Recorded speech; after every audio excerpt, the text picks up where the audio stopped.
Alright, what is going on, ladies and gentlemen? Randy here with RTS Mobile Gaming, bringing you a fantastic video today. We are in the airport waiting for my flight. It is 6 in the morning and I am getting ready to fly down to South Texas, so happy day to you. In today's video we are previewing a brand new Gandalf the Grey build. As you can see here, we're running Vanguards and Wraiths. This is a Vanguard and Wraith Gandalf build, okay? This is an elite unit Gandalf build. This is new theory crafting.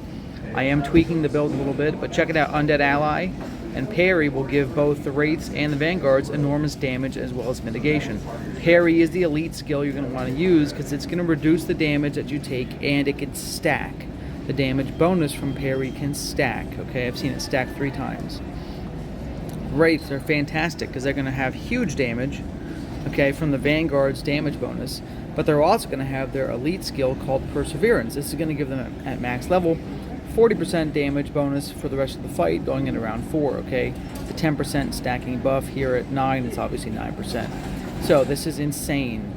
This will be a 40% damage bonus plus the Vanguard's 30% damage bonus for a total of 70% damage every round at round 4 moving forward. Gandalf the Grey, the gear isn't optimized. I'm using a few pieces here. This is my alt, right? But this gear is decent. The anti-madness is really big. One of the biggest things that I've found, weaknesses for this build have been madness, so put on your madness helmet for sure, okay? Worn out smoking pipe is a big deal for heals, and I'm actually, after this stress test that I did, I just attacked a random army. After this test, we'll be switching points around and getting more healing and more avoidance for the build, okay? Wizard is super nice with that minus 36.6% defense. That's not percent, but just hard defense. Convener's big. It's going to double stack the Wraith's defense penetration.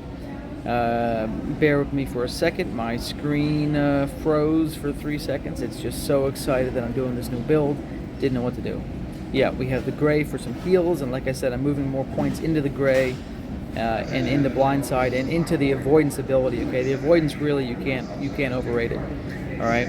You can see here Gandalf's damage from both of these units is absolutely phenomenal, especially against an Eowyn, who I'll show you the skills in a minute, but all of Eowyn's elite skills are damage mitigation skills.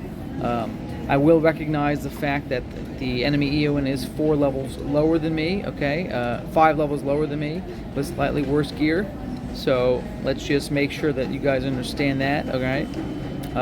I will be doing more testing of this build very soon, hopefully against some real PvP targets. I just attacked the first target I could find, and this is what I got. I think good performance though, a physical damage Gandalf against an Eowyn who's very chonky to begin with. I think this is a good representation of what Gandalf can do with this build. I still have gear to optimize. I can still upgrade my damage by about 15-20% for my gear. I can still fully upgrade those skills. There's Perseverance. So I think with fully optimized gear and skills, I can increase the damage by 25 to 30% more than you're going to see in this report, okay? This is just the first test. There's Vanguard's Undead Ally, right? I would gain 30% damage on 24. There's some avoidance here. And we do know that avoidance, some types of avoidance can stack, which is why I want to put avoidance into the build and start giving my Wraiths stacks of avoidance for once the Vanguards drop. Look at that damage. Look at that. Plus 24% damage from Undead Ally, plus Perseverance, 18% Perseverance, 24%. Again, this would be, right, 20 and 30, so this would be a 50% at max level. Here it's going to be a 42%, which is still phenomenal, okay? 42% bonus damage going into round 2. It's pretty good, especially because I get a double strike in this round.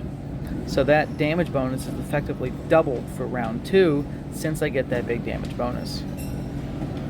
And I don't know how to do it, but if I could somehow get the Vanguards to be faster than the Wraiths, the Vanguards would give them the damage bonus in round 1 as well.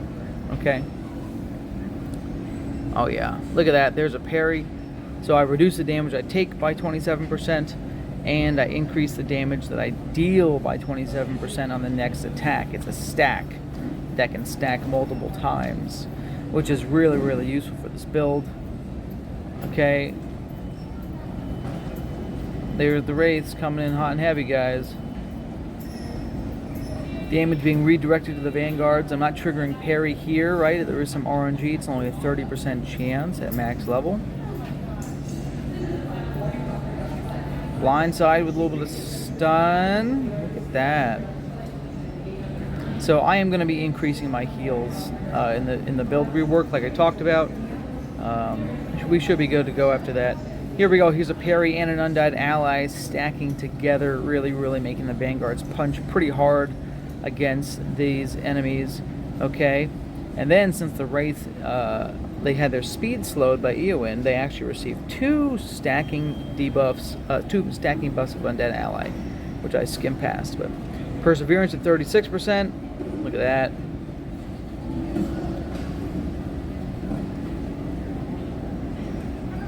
My vanguard speed has dropped. I got 2 stacks of parry right there. Gonna be some good damage when he hits.